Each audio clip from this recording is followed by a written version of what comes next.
మధ్యకాలంలో చూస్తున్నాను ఆఫీసర్స్, ఇంతకుముందు కూడా నేను చెప్పినాను, వైసీపీకి అంటగాని వాళ్ళని లేకుంటే ఆ గవర్నమెంట్లో పనిచేసినారు అనేది ఫస్ట్ టైం నాకు తెలిసి 3 ఐపీఎస్ల మీద ఈ విధంగా కేసెస్ అనేది రిజిస్టర్ చేయడం అనేది.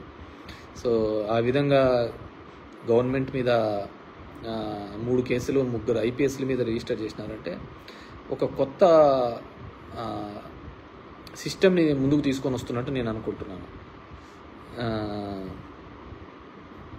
కొత్త పద్ధతిని తీసుకొని వస్తున్నాడని నేను అనుకుంటున్నాను. ఎందుకంటే ఇది మంచి పద్ధతి కాదు.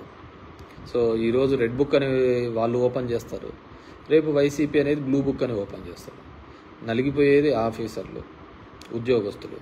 సో ఎక్కడైనా కానీ ప్రభుత్వం యొక్క ఆలోచన విధానాన్ని పెట్టి పనిచేస్తూ ఉండాలి. కానీ ఈ విధంగా రెడ్ బుక్ బ్లూ బుక్ అని డెమోక్రసీ అని చెప్పేసి పోతే డెఫినెట్గా బ్లూ బుక్ అనేది ఇప్పటికే తయారు చేస్తారు. ఆఫీసర్లలో ఒక వర్టికల్ డివిజన్ వస్తుంది. డివిజన్ వచ్చిన తర్వాత ఏమవుతుంది, డెఫినెట్గా ఇప్పుడు పనిచేయాలనుకున్న ఆఫీసర్లు కూడా ఏం కొద్దిగా ఎక్కువ చేసినా మళ్ళీ ఆ ప్రభుత్వం వస్తేనే మమ్మల్ని జైల్లో పెట్టడం, మమ్మల్ని మీద కేసులు పెట్టడం అనే ఒక భయం ఆఫీసర్స్లో కూడా వస్తుంది. అది అడ్మినిస్ట్రేషన్ కూడా మంచిది కాదు. సో ఆ విధంగా వెంజెన్స్ పాలిటిక్స్ లేకుంటే ఎక్కడో ఆమెకున్న హిస్టరీ చూస్తే అన్ని హనీ ట్యాప్ కేసులే ఉన్నాయి. So what ever maybe